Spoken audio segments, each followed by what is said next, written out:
Welcome into Sports Memo's NFL opening line report, NFL style with Teddy Covers. Teddy, welcome in. Happy Monday morning to you. Hey, how you doing today, Drew?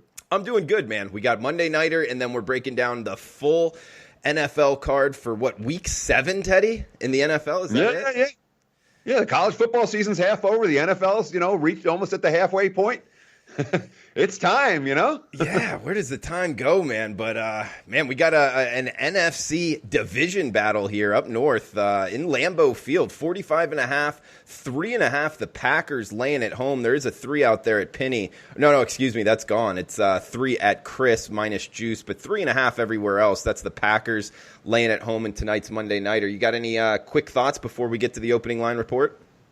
Yeah, I'm involved on this game. It's $9 right now at sportsmemo.com. I've got a side play for tonight on this contest. I think you can make a very reasonable case for Detroit coming out of the bye week. They've owned the Packers. The Lions have won the last 4 meetings against Green Bay. Detroit certainly has put up some solid defensive numbers. We're interested in defensive dogs. That being said, the Packers are in quadruple revenge at home on Monday Night Football. And from a strength of schedule standpoint, Green Bay certainly faced a litany of tougher defenses than Detroit has faced so far. So there's a reasonable case to be made for both sides tonight. I happen to think that one of the two sides is strong and is worth a wager. So I'm involved with that again right now. Just $9 at sportsmemo.com on $9 Monday. All right, Teddy. Thursday Nighter, NFL opening line report podcast. We got a night game on Thursday. Kansas City at Denver. Looks like a mile high here. And the Chiefs laying 3.5 on the road. Man, this isn't the same Chiefs offense that opened up the season, at least from my eye, Teddy. It's they hit kind of just not running on all cylinders, it seems. We got 49 as the total. You interested in getting involved in the Chiefs and Broncos in the Thursday Nighter? So what the primary purpose of this podcast, we're going to break down every game. But if there's one takeaway that we encourage our viewers and our listeners to get from this podcast is, do I bet this? I like this side. Do I bet it now or do I wait? The whole concept here is, what do we need to bet Monday morning? What are we going to wait until later in the week? Which sides are moving? Which sides aren't? Where's the sharp action going? Why is it going that way? What are the lines in comparison to last week, et cetera, et cetera. So it's not a true, all right, here's team A, here's team B. Let's break down these two games, these two teams. It's about the entirety of the betting marketplace on a Monday morning and what bettors want to be thinking about and want to be doing. So in this game, as I do with every game, we're going to talk about the look-ahead line from last week. I use the Westgate Superbook numbers. There are a couple of books that post look-ahead lines, but these are bettable numbers for last week, so we understand how much the line has moved off of 1 week's worth of performances. And I'm going to give you my powering number for every team, for every game, I should say. So the look-ahead line here was Chiefs minus 4.5. My powering number is Chiefs minus 4. The markets are at 3.5. And we're seeing a lot of money on the under in this ballgame at the opener, with Denver coming off a shutout win yesterday. Kansas City was on their way to another blowout win yesterday, and there was a weird offensive pass interference that wasn't called and resulted in an interception as they were about to go up 3 scores when the two receivers kind of got crossed up, and it was just a weird play. And then from that time, Patrick Mahomes re-injured his leg, and from that time, the Chiefs offense was out of sync the rest of the way. They were on their way to a blowout, and then it all changed at once. What didn't change was the Chiefs defense. The whole second half for Kansas City, they had 3 drives in the second half. The first one was a touchdown. They went 3 and out and 3 and out. In between, the Texans had like a 8-minute drive and a 7-minute drive. KC just couldn't get off the field. So from a defensive dog standpoint, one team coming off the shutout loss, one team with some ugly defensive numbers, you know where the pros are going to be. They're going to look at the Denver side in this game. That's why it's 3.5 right now from the 4 or 4.5s, with the KC traveling off a short week. All that being said, you know who the Joes are going to be on. This is absolutely going to be a sharp square divide game. If you're betting at a recreational book, you need to get involved with Kansas City sooner. If you're betting at a book that caters to wise guys, you need to get involved with Denver sooner. This will be clearly a sharp square divide game. Wow, Teddy. And that's the first time I've ever heard you say that in terms of jumping on a number, square and sharp in terms of which sports books this early in the week. Do you think that there actually could be a divide enough, more than, let's say, a half a point discrepancy between the two sides? Let me just look right now. Maybe Maybe. Yes, maybe. And certainly on game day, I would anticipate we're going to see 3s on the Chiefs at some books and 4s on the Chiefs at other books. Wow. In the NFL, that's very rare, correct? Yeah, I mean, it might be 3 minus 20. Okay. But, it wouldn't shock me to see that. I'll leave it at that. I mean, the market tends to be efficient. But on game day, you may well see a significant disparity. Good stuff there, Teddy. We got the Sunday slate here. 10 a.m. Pacific kick, Arizona at the New York Giants. West Coast team traveling east. 49.5 the total here, seeing 3 flat. We're seeing a 2.5 out there at some shops. That's the Giants laying at home. So let's get the music. Doodly-oop, doodly-oop, doodly-oop. All right. If you want the Giants. You didn't get that. You didn't get it yet. And I keep doing like the Wayne's World theme. No, that's good. That one works. I mean, or we can go with a loud horn or something. The bottom line is Giants are going to 3. There are 2.5s out there right now. They will not be there tomorrow when we talk about this game. They may not be there in a couple hours when we talk about this game. The look-ahead line was 3. My powering number is 3.5. The 2.5s aren't going to last. So if you like the Giants, find a 2.5 now. They're still, fairly widely available right now. The markets are moving to 3, but I'm seeing, 1, 2, 3, 4, 5 different books on my screen right now that have 2.5s out there. So, again, I'm not convinced they're going to be there. And certainly, from a spot standpoint, Arizona off back-to-back wins, the Giants off a Thursday night blowout loss. It's a situation where the Giants are going, the money that's already come is a leading indicator of what's going to come. So if you like the Giants, sooner rather than later, just one of 3 emergency betting alerts on today's broadcast. All right, we got 2 more coming up. Just have to wait and see where they land. We got the second game up, Houston at Indianapolis. Indy -1, seeing -1.5, also seeing -2. So some discrepancy in the market, some opinion from the odds makers. We got 48 as the total. Houston versus Indy, Teddy. Nah, the difference between 1 and 2 isn't any opinion by the odds makers. Some books are very concerned about teasers. Other books aren't as concerned about teasers with their openers. Okay. So you'll see some books hang a 2 instead of a 1 or a 1.5, just, as a 1 to keep teams down to the teaser up to 7, as opposed to the 1.5 or 2, where the teaser would get it up to above that touchdown. So you will see some books between 1 and 2 has to do with teaser liability as much as any other factor. Look at line here was Indy 1.5. My powering number is Indy -2. Pay attention to the injury report for the Texans. They had some offensive line injuries yesterday, and that's one thing that team cannot handle. But I don't see this line moving a whole lot. 1.5, 2, 1. It's going to stay less than a field goal. It's not going down to pick 'em. It's going to be in this range all week. Good stuff, Teddy. We got Miami at Buffalo in the AFC East. 39.5 the total. Low total here, Teddy. 16.5. That's Buffalo laying at home. Yeah, betting mark. The look-ahead line here was Buffalo -15.5. My powering number is Buffalo -18. That might be a little bit high. The Bills aren't the team to lay 18 with necessarily, even coming off a bye. Miami played a relatively competitive game yesterday. Josh Rosen got, the offensive line looked awful, really awful. And Josh Rosen got benched, and then Ryan Tannehill let him back, and they missed a 2-point conversion at the end of the game. They covered a point spread, though, and they lost the game by only 1 point, which is a big improvement from where Miami has been.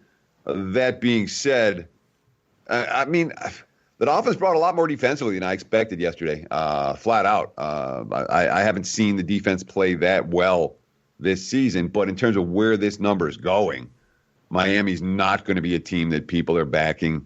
Wise guys aren't backing Miami. We saw the money pour in on Washington before kickoff, and that was all sharp money on the Redskins. Dolphins are a one-way team in the betting markets now, so if you want to bet against them, you want to do that sooner rather than later. Again, 16.5 now. You can anticipate this will go to 17 or higher. Next 2 games, we got a limited marketplace with the Monday Nighter. Minnesota at Detroit, seeing 1. The Vikings laying on the road. 44 the total, Teddy. Yeah, and this is really a mixed spread right now. There's -1s for Minnesota. There's -1s for Detroit. There's pick'ems. The look-ahead line here is pick'em. My powering number is pick'em. if the Lions look good tonight, they'll probably be a point favorite, and they'll be the -1. If the Lions look bad tonight, they'll probably be a +1 dog.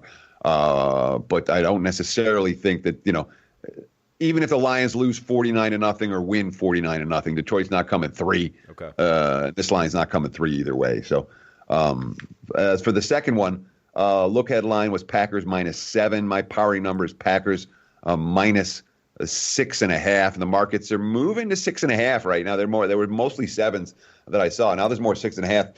Oakland deserves some respect in the betting markets. They played a lot better than they were than many expected to, and the strength of that Raiders team, what they were able to do against Chicago with their offensive line, that has to stand in people's minds. I would think that even if the Packers win and cover tonight, I don't know that Oakland is going to go off at anything but 6.5. I would take a 7 with Oakland. I don't think it goes higher.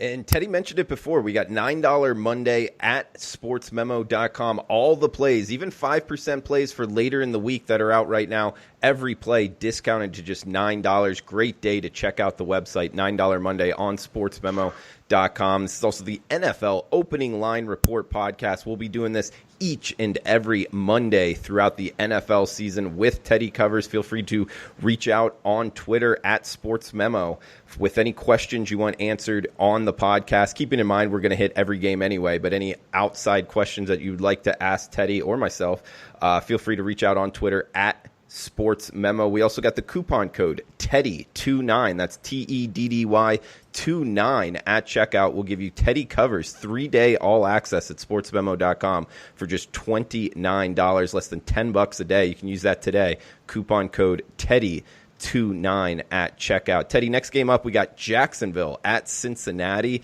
Looks like the Jags laying 3 plus some juice here with the mustache, man. The market's starting to like him, or maybe just not like Cincinnati here. 43.5 I'm seeing as the total. Look ahead line was Jags -3. My powering number is Jags -3, and the markets are Jags -3 with a little bit of juice. We saw a fair bit of money come on the dog last night. Now today we're seeing the money come on the favorite, and that means that this doodly-oop is emergency betting alert number 2. If you like Jacksonville, lay the 3 right now. I do anticipate this number is going to go back up to 3.5. We're already seeing 3.5s out there. The money right now is 3 -20, -15, -18. There's definitely a group. I'm not going to say groundswell of support, but there's definitely some support for the Jags in the market. Look, the Bengals covered yesterday against Baltimore. They were not the right side in that ball game. The Ravens had these 2 really long drives in the second half. They settled for field goals. That was the difference in the point spread. Since they made a couple of stops and they got punched in a couple of cheap TDs in that contest, they were literally outgained almost 2-1. Close to 500 yards they gave up, and they gained only 250. The markets aren't high on the winless Bengals right now. Jacksonville ran into a D. I mean, let's give the Saints credit. Their defense is Saints good. were really good. Yeah. Their defense was great yesterday, but it was the first game that Minshew looked like a rookie. He had a lot of problems yesterday, and the market's certainly expecting him to bounce back strong against a weaker defense this next week. If you like the Jags, bet them sooner rather than later. We got the L.A. Rams, Teddy, the team I lost on yesterday, at the Atlanta Falcons. Rams laying 3 on the road. I like this number again, Teddy. I like the Rams here. 54 the total. What are you thinking? Feels cheap, doesn't it? Yeah, man. Look short. Look at line here. Rams -4. My powering number, Rams -4. The Falcons finding another way to lose yesterday. Of all the ways to lose for Atlanta, you could kick you fight tooth and nail to get back into that ball game. And lo and behold, what happens? Your kicker, and it's Matt Bryant. He had 3 missed extra points in like 11 years or something in his career. And he missed yesterday, which obviously burned Atlanta backers. But now you're talking about a team that's 1-5, and their defense can't get a stop. And obviously the number, which was, again, for the look-ahead line, for my powering number, and I'm not that, the Rams yesterday, you have to make an adjustment off L.A. Both sides of the ball, that team's struggling. And now we've seen, it's been like 5 times where this Rams offense, when they face a good defense, just can't move the football. Whether it was the Patriots in the Super Bowl, or whether it was the Bears last year, or whether it was what was the game this year? The Rams couldn't move the. I mean, there was one that they just couldn't move the ball at all. And I mean, yeah, yesterday was embarrassing, dude. They threw the ball 28 times. Sorry, 28 dropbacks. He got sacked 4 of them. You only think they got off 24 passes. They had 1 passing first down. Wow, I didn't realize that. 1.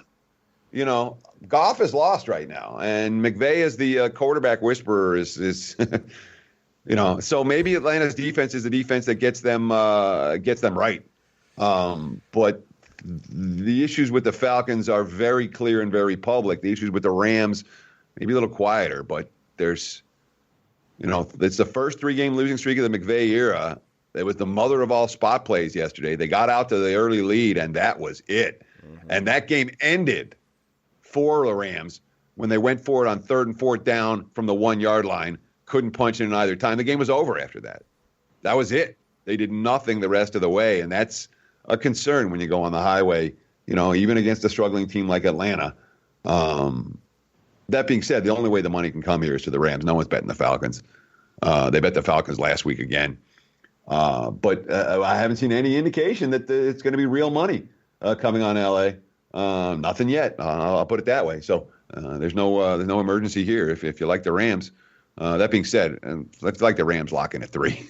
You know, yeah. That line can only go one direction. It's not going to go down. Yeah, I mean, I like the Rams here. It's just always tough, and a lot of sports bettors out there know what I'm talking about in terms of you lose on a team going back at them the next week. It's always kind of a tough thing to do. But I like this here. You know, it's one of the games I got circled as far as betting on the NFL slate. Just wanted to throw a profile question out at you, Teddy. You know, Goff as a quarterback, he's one of those quarterbacks I feel against a bad defense, he can light it up. You know, if he has time to throw, he's accurate. But against a really good defense with a pass rush, he's terrible. He's one of the bottom third quarterbacks in the NFL. So in this situation, that's kind of why I like the Rams here on the road. I don't know. You got any quick words on that?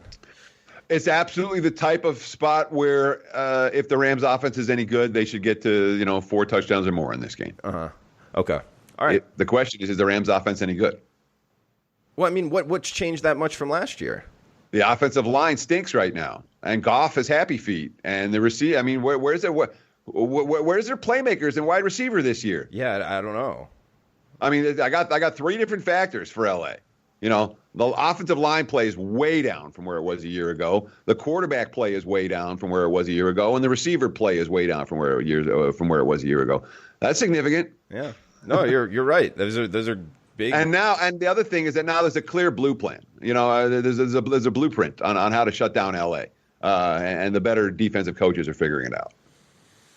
Good stuff. Teddy covers. Check him out at sportsmemo.com. Coupon code Teddy29 at checkout gives you his 3-day all access for less than $10 a day, just $29. Teddy29 at checkout. Sportsmemo.com, 3-day all access. San Francisco, the team that put it on the Rams yesterday at Washington.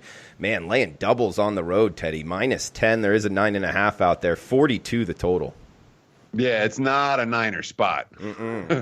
Look headline here, San Fran -8.5. My power rating, San Fran -10. The Niners coming off the blowout win over Cleveland on Monday Night Football, followed by the dominant effort in a statement game in their division yesterday. Now they travel east to face a team coming off their first win, and they're laying doubles or 9.5. This line's not going up. You know, it's not. Maybe some of the square shops will get to 10.5. But the broader markets are going to be recognizing the spot here for San Francisco as let's get it. Then again, Garoppolo wasn't great yesterday. Garoppolo's been hit or miss at times this season. But I don't anticipate this. You know, this is going to be another sharp score divide game. The pros will be on the Redskins as home dogs, simply because of the spot for San Fran. I would anticipate, and that's why we're seeing the 10s already down to 9.5 in a lot of spots. Teddy, the best thing about the Chargers yesterday was their uniforms, man. Those baby blue uniforms are nice. Other than that, the team did not look very good. They're going on the road now at Tennessee. They're catching 38 the total. The Titans didn't look very good either. You know? Yeah, that's true. I mean, this is a pick your poison game. Look ahead line was pick 'em. My powering number is Tennessee 2.5. I'm not high on LA. I'm kicking myself for not having the Steelers last night. I was pissed off last night. So as soon as I turned that game on, it was 14-0. I'm like, what the, you know, when you're like debating, you're like, I was really pissed. with that one. All that said is, last week was last week. We've seen the Chargers bounce back off of these spots from a pure talent standpoint. The Chargers aren't hopeless. And the Titans are playing defense the Chargers aren't, and that's a significant issue for me. But Mariota's hopeless right now. I mean, if you watch that Denver game, it is not a quarterback with confidence. They have playmakers at receiver, but the offensive line can't protect the QB, and the QB's got happy feet, and that's a problem against anyone if the Chargers can get a pass rush. Two pretty disappointing teams that my gut reaction is I don't know where this line is going to move. I don't think it, one feels about right. This is not an emergency betting alert game. All right, we got one emergency betting alert game left, according to Teddy before the show. We got 4 games left. Baltimore at Seattle up next in the Pacific Northwest. 3 in the hook. That's the Seahawks laying at home. 51 the total, Teddy. Yeah, now that I'm looking, this is the third right here. Was if you wanted 4 with Baltimore, grab it now. And literally, yeah, but in the last, so I write these down before we get on the pod, Yeah. And then it's already gone. Mostly there's still a couple of 4s out there, but they're 4, plus 08, plus 09. They're the 4s are pretty much gone. So I apologize. The emergency betting alert is already done before the show's gone. It happens. That being said, Seattle, the key injuries yesterday for Seattle, and the Ravens won by the box score looked better than the final score, a lot better than the final score against Cincinnati. The markets will respect that and reflect that. This, how do I phrase that? At 5-1, there are still some significant issues with the Seahawks. Russell Wilson's played as well as any quarterback in the NFL this year with very little hype.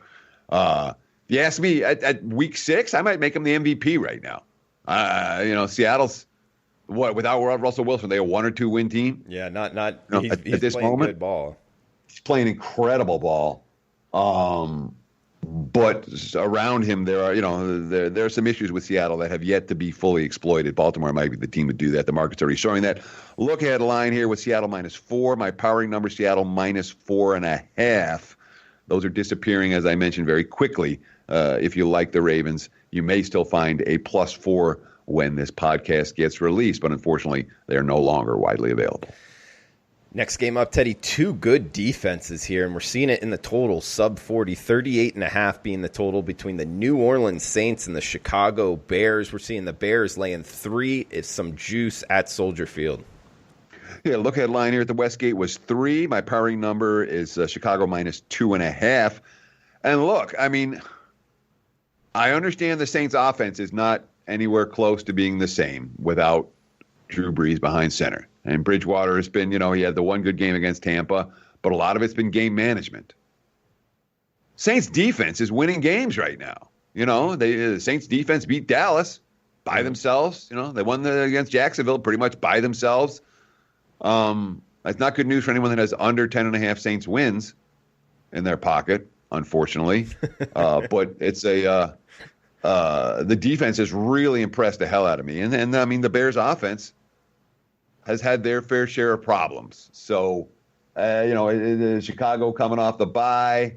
The markets, this is, in October, this is the truth of it, Drew. And I want to talk about this for a second. Yeah. In October, we've seen it happen. I've seen it happen fairly consistently, where the betting public is ahead of the wise guys for a few weeks.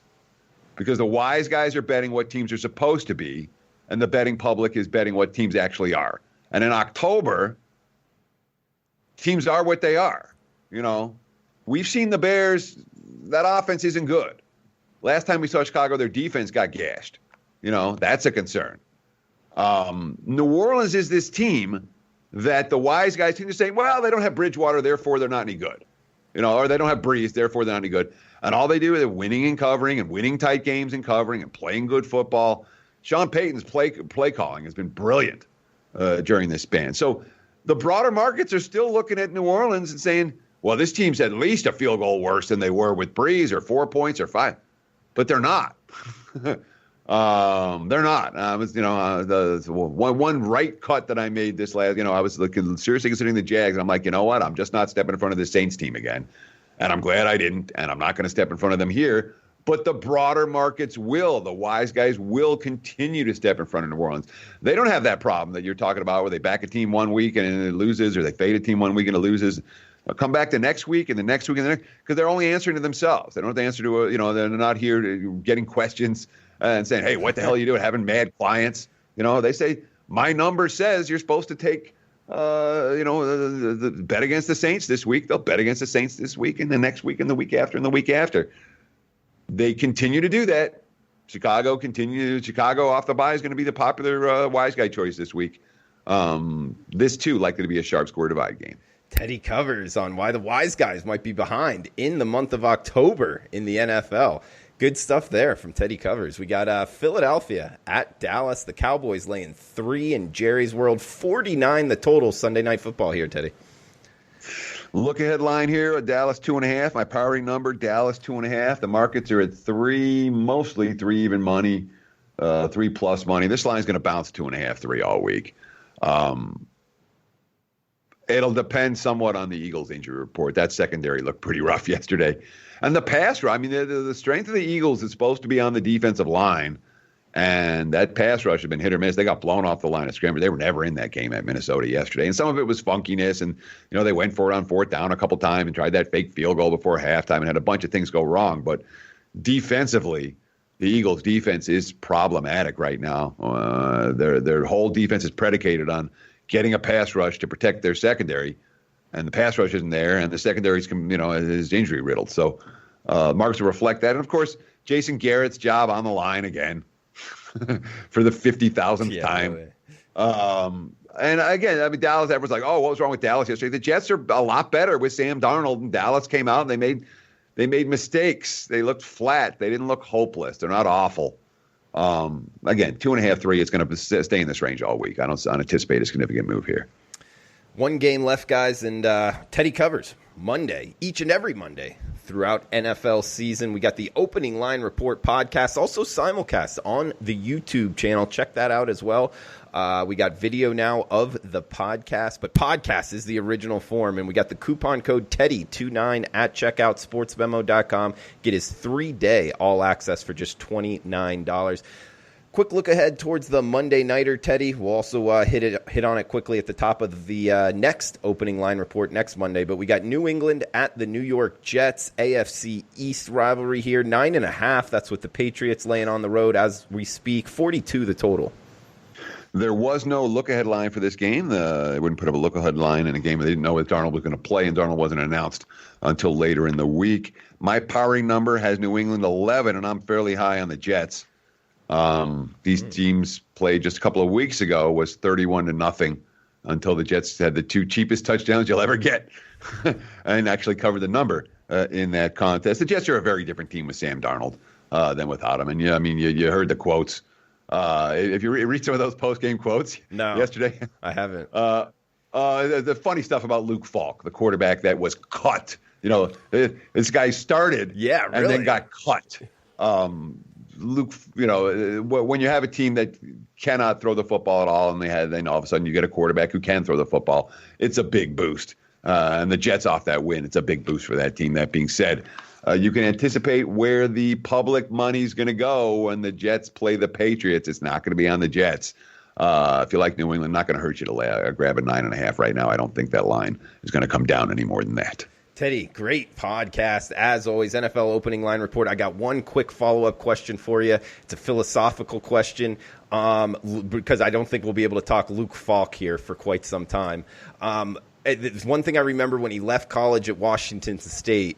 He didn't play in his bowl game, and it's not like he was a top 10 projected quarterback. And whenever a quarterback does that, not play in the bowl game, right before they quit on their team, I don't like that quarterback heading into the NFL unless they're like a top 10 projected quarterback. And you think there's anything with that philosophy?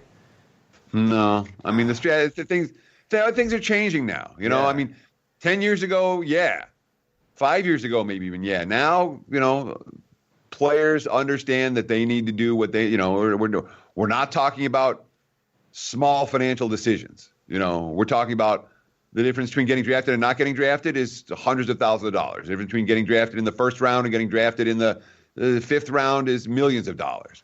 So we're not talking about. We're not talking about small financial decisions for these kids. I don't blame them for sitting and the way that people would have sat a few years ago. And if I remember correctly, was that the game against Sparty? Was that the game against Michigan State? I don't remember. I just know that I think it was. Okay. And Washington State was going to get killed in that game. Their defense was going to get killed, and his draft stock was going to get killed because they couldn't stop. Because the Sparty's defense was going to eat them up. So I don't blame him in that instance. No, I mean, Luke Falkich isn't an NFL quarterback. It's not his personality. It's his arm. Okay. All right. I don't know. I think I'm on to something. I'll try to think of another example and throw it out there. But anyway, Teddy, the opening line report, fun like always. Good stuff here. Betting alerts and all. But anything else you want to throw out before we shut this down?